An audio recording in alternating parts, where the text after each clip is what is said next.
Good morning, student.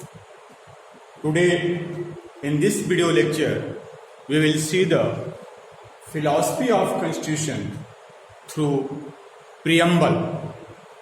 The preamble, as you know, it is a introduction of the Constitution, and in that introduction, we are able to know about that what is the guiding philosophy of the Constitution. Constitution के पीछे भावना क्या है, किस उद्देश्य से constitution को लिखा गया, ये हम लोग इस प्रियम्बल में अध्ययन करेंगे, संविधान के प्रस्तावना में अध्ययन करेंगे.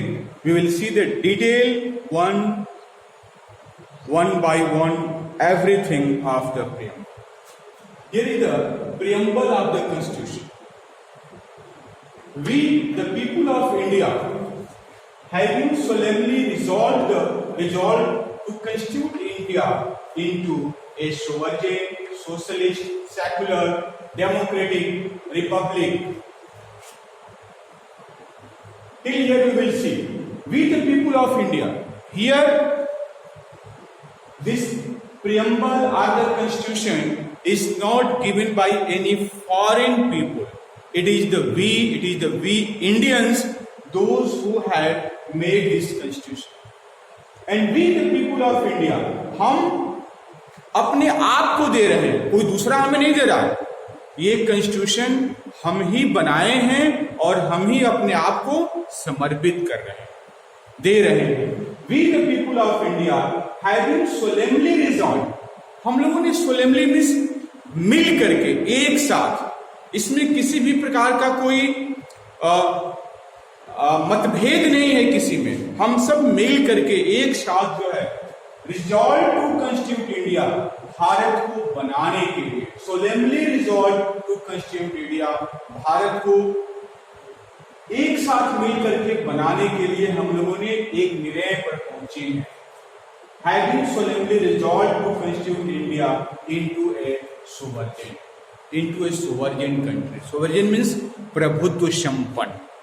प्रभुत्व संपन्न means there is no interfere of any foreign country. We are self-dependent to take any decision without any interference of the foreign countries. हमें किसी बिना बाहरी के हस्तक्षेप के अपने मैटर में निर्णय करने का पूरा अधिकार है. हमें अपनी प्रभुता पे अधिकार है. हम जो है किसी के अधीन नहीं है. This sovereign is showing that we are not under the control of any foreign power. We are being governed by our own philosophy. So, sovereign, socialist, samajwad. Samajwad means this philosophy tells that the resources of the country is belong to every citizen of the people, and the resources should be divided in such a way so that everyone could get a sufficient so that they could lead a decent life.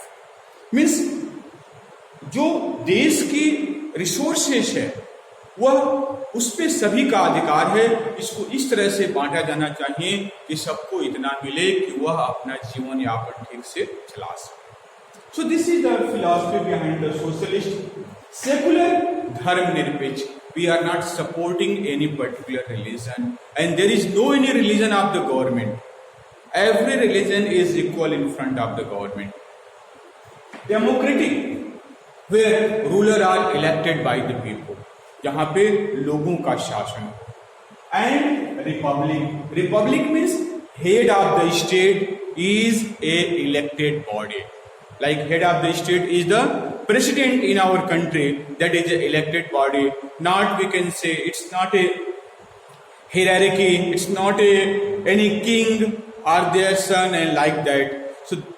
So India, to constitute India into a republic nation means जहाँ पे head of the state जो है, जो देश का सर्वे सर्वा हो, वह elected body हो, वह चुना हुआ व्यक्ति हो. Once again, we the people of India have solemnly resolved to constitute India into a sovereign, प्रभुत्व संपन्न, सोशलिस्ट, समाजवाद, सेक्युलर, धर्मनिरपेक्ष डेमोक्रेटिक लोकतांत्रिक एंड रिपब्लिक गणतंत्र, and to ensure to all its citizen, इन यहाँ के नागरिकों के को इंश्योर करें, and to secure all its citizen, सभी लोगों की को हम सुनिश्चित करेंगे, क्या करेंगे, justice in social economical and political sphere, justice न्याय देंगे, जो है उनके न्याय को हम इंश्योर करेंगे कि सबको हम न्याय देने के फेवर में हैं, सबको हम न्याय देंगे। Social economical and political, social और इकोनॉमिकल और पॉलिटिकल जो है न्याय देंगे, जो है इस रूप से, सामाजिक रूप से, इकोनॉमिक रूप से और पॉलिटिकल रूप से। लिबर्टी ऑफ थॉट्स, सोचने की आजादी, फ्रीडम एक्सप्रेशन, अपने आप की अभिव्यक्ति करने की आजादी, बिलीव विश्वास की आजादी, फेथ एंड वर्शिप, हम अपने मनपसंद किसी भी धर्म का चुनाव कर सकते हैं और उसमें जाकर के उसमें आस्था रख सकते हैं, इसकी हमें आजादी दी गई। Liberty of thought, expression, believe, faith and worship. Equality of the status, status, equal status को बनाने का प्रयास किया जाएगा।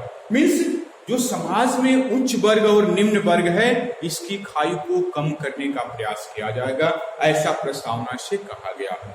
Equality of the status and of opportunity, and to promote among them all fraternity, assuring the dignity of the individual, and to promote among them all fraternity, और सबके बीच fraternity means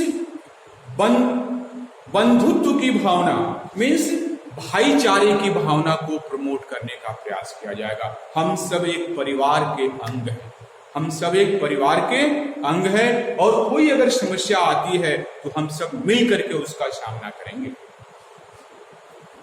And to promote among them all fraternity, assuring the dignity of the individual, जिसमें व्यक्ति की जो dignity है उसको हम लोग बरकरार रखेंगे, उसकी डिग्निटी के साथ जो है, उसके सम्मान के साथ कोई गलत कार्य नहीं किया जाएगा। So it will be assured, सुनिश्चित किया जाएगा, the dignity of the individual and the unity and integrity of the nation, राष्ट्र के एकता और अखंडता को बनाए रखने का प्रयास किया जाएगा। राष्ट्र की एकता और अखंडता को अक्षुण्ण रखा जाएगा, उसके ऊपर किसी भी प्रकार की आंच नहीं आने दी जाएगी। Next, in our constituent assembly this 26th day of November 1949 do hereby adopt, enact and give to ourselves this constitution। और ये जो कॉन्स्टिट्यूशन है ये हम कॉन्स्टिट्यूएंट असेंबली के द्वारा जो है इसको दे रहे हैं, कॉन्स्टिट्यूएंट असेंबली इसको एक्सेप्ट कर रहा है। दिस 26 डे ऑफ नवंबर, 26 नवंबर 1949 को संविधान सभा ने संविधान को स्वीकार कर लिया, इसीलिए हम 26 नवंबर को कॉन्स्टिट्यूशन डे के तौर पे मनाते हैं। आज तो इसको अप्लाई करने की बात हुई तो इसकी कुछ धाराएं जो है हम 26 नवंबर 1949 को ही एक्सेप्ट कर लिए थे, लेकिन बाकी सारी जो इसके रूल्स एंड रेगुलेशन थे ये हम 26 जनवरी 1950 को एडॉप्ट किए, जिस उपलक्ष्य में हम रिपब्लिक डे सेलिब्रेट करते हैं। सो टू हियर बाई एडॉप्ट, इसको स्वीकार करते हैं, इनेक्ट, इस पे अमल करते हैं, and to give to ourselves this constitution, और हम अपने आप को ये कॉन्स्टिट्यूशन देते हैं। मीन्स हमने ही बनाया और हम ही इसके ऊपर अमल करेंगे, इसमें किसी दूसरी बाहरी लोगों का हस्तक्षेप नहीं। This preamble shows the philosophy of the Indian Constitution. You must learn, all the students must learn this preamble of the Constitution. Tomorrow I will ask from each and every one that you have to tell the preamble of the Indian Constitution. Okay, thanks.